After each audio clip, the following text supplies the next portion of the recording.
welcome to BA Brew. I'm Lisa. I'm Lee. I'm Jonathan. Thank you for joining us today. So we have Lee Fewkes here from the BA Story. I don't know if you've heard of it before, but it's a great idea that Lee came up with, I think inspired by the conference, Lee, was it, back in 2019? It was, yeah. And you like the idea of understanding how other people got into a business analysis, and because we all come from various different career paths, don't we? And and just end up, I suppose, finding the role that suits us. Can you tell us a little bit about the BA Story, Lee, and then how you came to that, how you got that idea, really?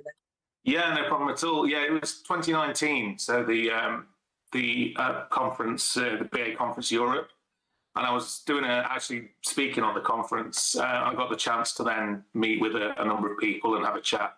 And there were some great talks there. And obviously there's always talks which are sometimes related to what we do and how we can do it better.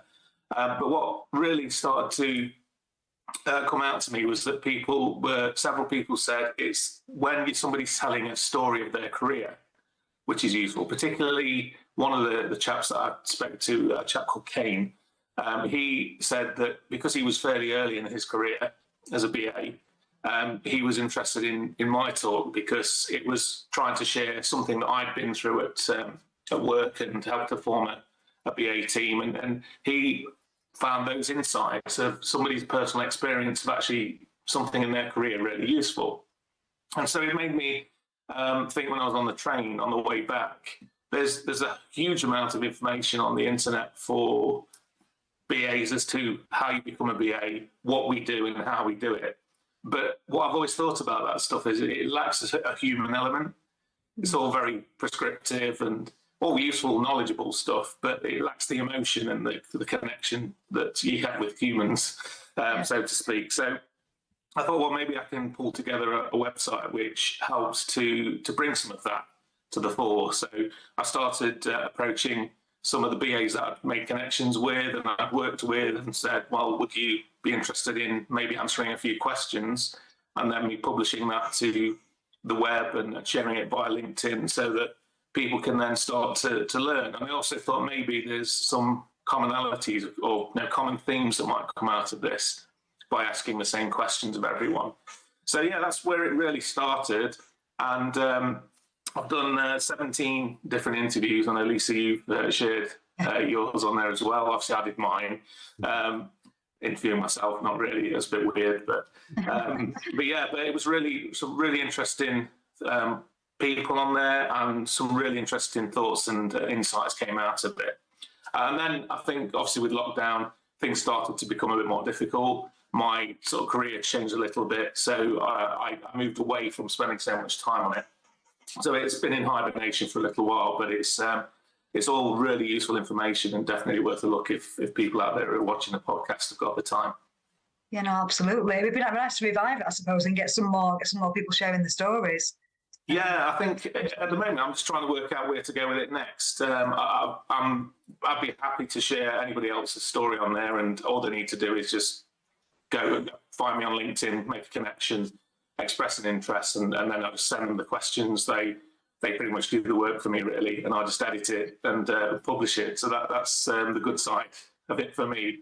But also, I want to try and maybe share a bit more of my own experience and things that I've been through recently, and start to pick out certain themes from the interviews, and maybe do some articles on that, and maybe even some videos on that as well.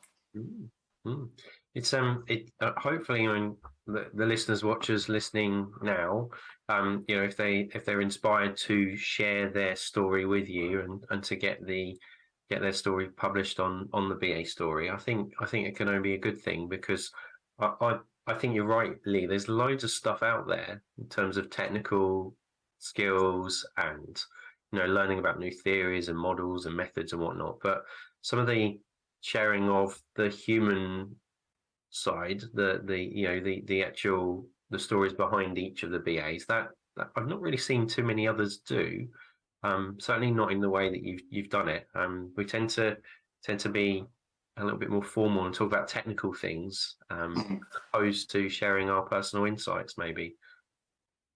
Yeah, I agree. I there's a huge amount about all the diplomas and things that you can get, and I'm sure you've had it as well. People have said, I'm thinking of becoming a BA, and what would I need to do? What qualifications would I need to get?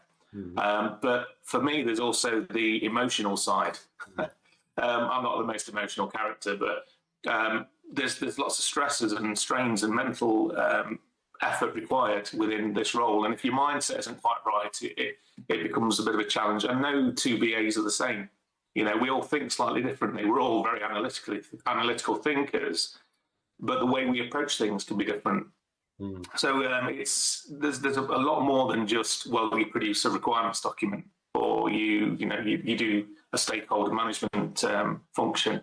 There's a huge amount more involved in that. And plus there's our lives outside of work, which have a bearing on who we are as well. So I wanted to share some of that information on the site, which sometimes surprises people when, you know, somebody's talking about being a BA and then they're running a marathon, or they do some other stuff like I think one was in a hula hoop group.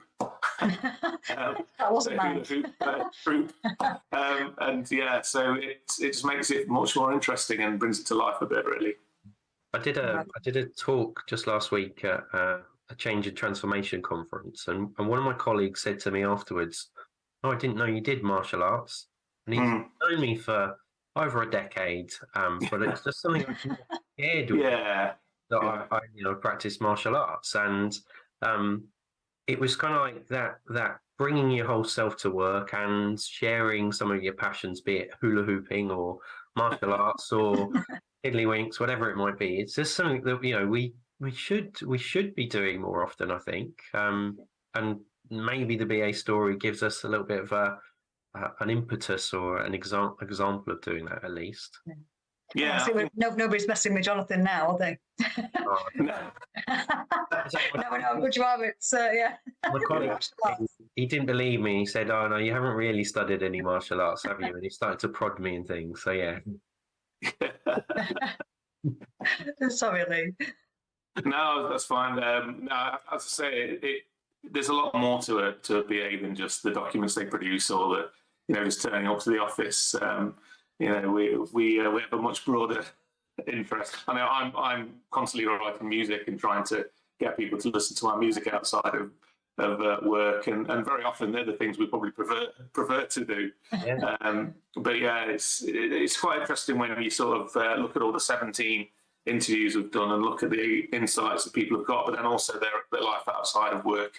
Sometimes they're the really important things in people's lives. It is quite an emotional experience, isn't it? When you asked me to do the article, I did find it quite emotional in the sense that looking back over how I became a BA, why I became a BA, and I suppose that by that point how far I'd come, because I was quite a few years into it. But yeah, it was quite nice to sit and reflect on the good, the bad, all those. It's not always an easy path, is it? I know mine's certainly not been. When I actually printed off my sort of LinkedIn profile, because I thought you'd be probably going to ask about my own personal career. And I looked and I thought there's several jobs on there that I really didn't like. And sometimes where I was quite stressed. So, you've got to make people understand that that's part and parcel of not only being a BA, but everybody's career is sort of the same, isn't it? And at the end of the day, some of those things shape you and make you who you are. And then I can use that experience, both good and bad, to help in the roles that I'm in, the role I'm in now. But yeah, there is a real story, and actually it doesn't end. So my interview was, it was right at the start in 2019, early 2020, I think it was. But I've then gone on to another role, and that's changed, and there's been a bit of disruption in my previous role. So it's maybe time for me to update mine and write a bit of a new chapter.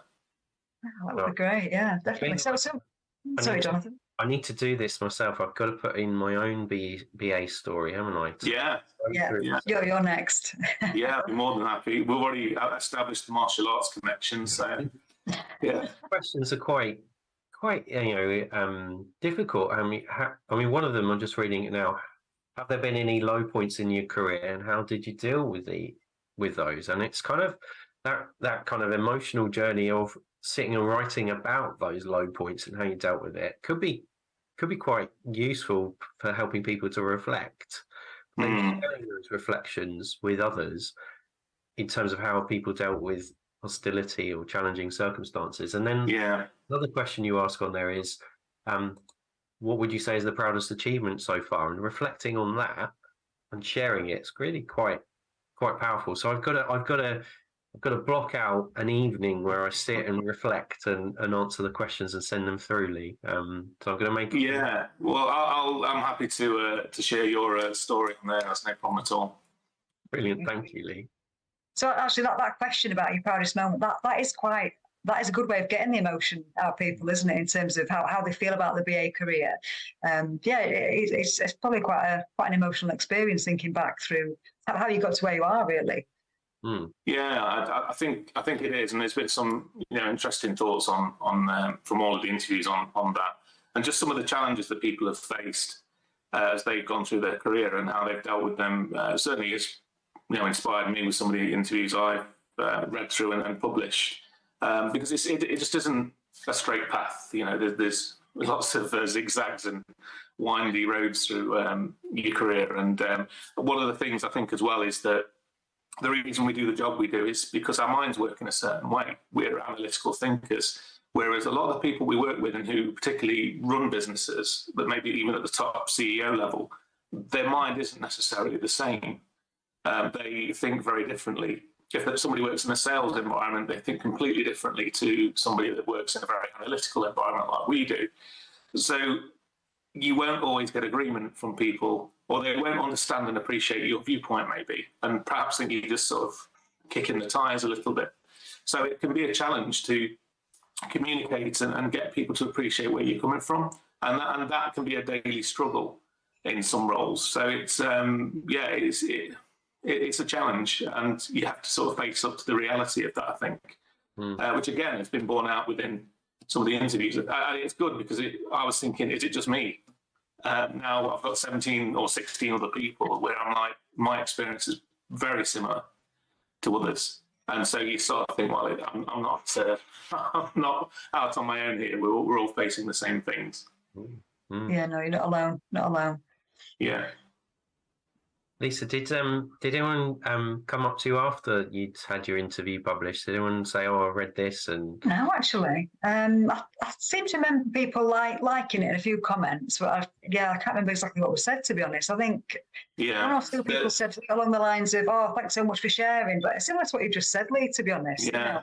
I know the LinkedIn posts. Whenever I posted that there was a new interview, that we're getting over 1,000. Views and a lot of likes, and then we were getting some of the people who'd read the likes of yours and others were then approaching me and saying, I'd like to do the same thing. It's a bit of a mix. I had to approach some people and sort of coax them a little bit to share the story. Others were more than happy. In fact, there was a few people at the conference that I approached afterwards who then shared their stories. So it was good. So several people, I'm trying to think who some of the people were, well, my name's written down here, but they were at the conference presenting and I approached them and asked them to share, and others volunteered. So yeah, it's a useful thing for us to, I guess, a resource for us to have to see how we all cope with things and find some commonality. It certainly helps us to, like you say, see we're not on our own. Yeah, no, absolutely. I think as well, the fact that you've asked the same standard questions to everybody, it's great data, isn't it? And maybe, when you get more and more people, you can do something, I don't know, so aggregate the data and get even more insights for the people.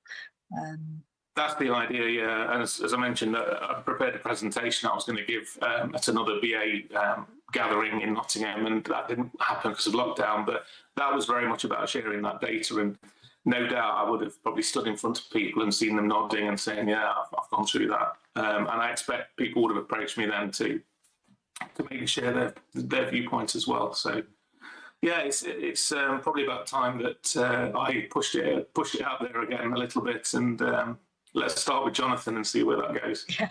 I'm committed to doing it. That's it. Now we've got it. We've got it on tape. On tape, yeah. We have the evidence. No, but I know what you mean, though. So when I used to see that one had been published, I used to think, oh, right, I'll read that at lunchtime. It was nice to have a break and just have a drink and just sort of reflect on people's stories. So yeah, Jonathan, you're you're next. I'm done. I'll get it done. Lee, I don't mind me asking, but is there a particular story or a particular person that you met through setting up the BA story that really resonates with you, or has really kind of struck a chord? I think there's bits from all of them. David Beckham is somebody we all know from within the industry. His story, both from a professional point of view and challenges he's had with his health and everything, is of course inspiring. And I'm sure many of us have seen him talk at events where we've all been inspired by what he does, and the viewpoint on things as well, and the way his career has progressed. I think Kane Woodking, who I mentioned, he was really, he probably doesn't know it, but he was pretty much the inspiration for the BA story. His story was interesting because he'd come from a customer service role and found his way into becoming a BA, which many people seem to have gone through that same experience. I certainly did. I didn't leave school thinking I'm going to become a BA. I didn't even know what one was. And I spent a lot of my time working in logistics as a project manager, and then thought, well, what is this, the obsession I've got with the process of this, and why I think I don't really like the project management side, but I like the solutionizing and the understanding the problems that people on the shop floor are facing, and researched it and found out actually that there's an industry for that. And so I drifted my way into being a BA. And I think many people, and at least you probably mentioned it when we've chatted before about, you become a BA. You sort of find your way to it rather than, or maybe it finds you, I don't know. And so it certainly talking to people like that who are early on in their career. And I noticed there's been like a junior BAs group set up, which is really gaining ground on, I've seen on LinkedIn as well. Wow. So there's lots of younger BAs who are now coming into the industry and finding their way on, and it's really interesting to find out how they've come into those roles. It's just there's some of the examples. All of them have got some really unique insights and some useful information in. So, are you tempted to come to the conference again this year, Lee, if you get the chance? See it or not? I noticed that the call always goes out for speakers, and I had before put the idea forward of doing a talk on the BA story and some of these insights. It wasn't taken up previously, but I think I would probably have a go again at maybe going out there and doing a presentation on it. I do like the conference. I've been to the conference once before that, actually, before I spoke myself, and it is useful to meet with people and to have a bit of a chat, and there's always some great talks that are presented there as well. Absolutely. So Jonathan, just remind me, how did you get into being a BA? So I started off my career as a underwriter in an insurance company, Lisa, and I saw a job advertised on an internal intranet site that was for a trainee graduate business analyst, and I applied. Was accepted, and then I had cold feet and I actually rejected the job offer because it meant I had to move house and move town away from my friends and my family, and it was really a really big decision anyway. So I rejected this offer, and then I couldn't sleep for two nights running, and rang up the recruiter and said, would you be okay if I changed my mind? And I ended up moving to a different town, different part of the country, and I haven't looked back, and I'm so pleased that I took that risk to take on the job offer. It was such a great company that I worked for, many years later that decision's paid off, but I nearly threw it away. You didn't. You took a leap of faith and it worked out. That's good when that happens. But sometimes you got to take a risk if you're going to move into a new profession, and I didn't really know what it was. I'd done some research. I didn't really know what a business analyst was. I'm still not sure. Debate on that, isn't there? But that was my story of how I got into it. I've never met anybody who started off like I say, Lee, like from leaving school wanted to be a business analyst. I've never known anybody. No, and I think it's the nature of the job. Like I've often had this discussion with project managers, because you've got Prince 2 and you've got other methodologies where project management is a very finite and very well-defined role. You do this, you do that. This is how you manage it. What we do is so ambiguous. And when you try and explain what it is that a BA does, it can be difficult. And I know I spent part of the presentation I did is about how I became a BA and how I define what a BA's role is within a business. And it can be difficult to explain. And I think very often we sort of get thrown into IT because it's sort of to do with that. And that has its own challenges because you then find that anything that's non-IT related, we're sort of excluded from. And the business really need some help with process change, and they don't sort of see it as being what a BA would be involved in. So I think that's an ongoing challenge. But yeah, it's such an interesting industry, and I can see why some people drift into it or maybe come out. There's no end of people that I've helped to come out of their role within customer services or another part of the business and become a BA because they've got the right mindset. It's really it does really interest me as to how our minds work and how we end up becoming what we are in our jobs. You're right, though, it is a mindset, isn't it? It's all about, it's just how you're made up, I think, isn't it? And it'd be interesting to, I wonder if there's data on this where people have worked out what avenue they came in from, be it software developer, architect, like say project manager. It would be interesting to see how many routes were like that. But yeah. Well, thank you so much, Lee. Have you got any final thoughts for the audience? Well, only really that if people have listened to this and are interested in sharing their career story, I'm more than happy to have them find me on LinkedIn and make a connection, and we'll have a chat about it. I think as well, it's probably time for me to probably go back to some of the people that I've interviewed before and just get an update on where they're at. That's probably a good thing. A good idea. But yeah, I think just anybody who's out there, go to the bastory.com and have a read of the stories that are already there, get an idea for what content's there, and if it interests you to share your story as well, feel free to get in touch. Oh, fantastic. Thank you. Yeah, so I can vouch for the fact that it's a couple of hours well spent. It's really good to sort of reflect on that and answer the questions that you've got there.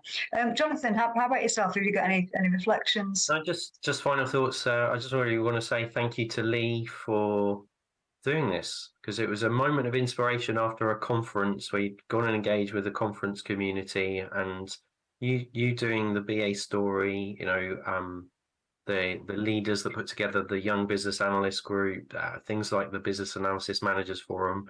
I just think the more people that we've got in the community that take a kernel of an idea and do something with it to contribute positively, like you have, Lee, I think it just helps for us being a better and more rounded community. So just a big thank you, really, Lee. No, I appreciate it. Thank you very much for giving me the time, and I thank all the people that have already taken the time to share their stories with me. It's been a really useful and positive experience. Wonderful. Thank you, Lee. Thank you, Jonathan. And thanks everyone for watching. If anyone has any ideas for future podcasts, please let us know at BA Brew at AssistKD.com. Thanks. Thank you. Thank you.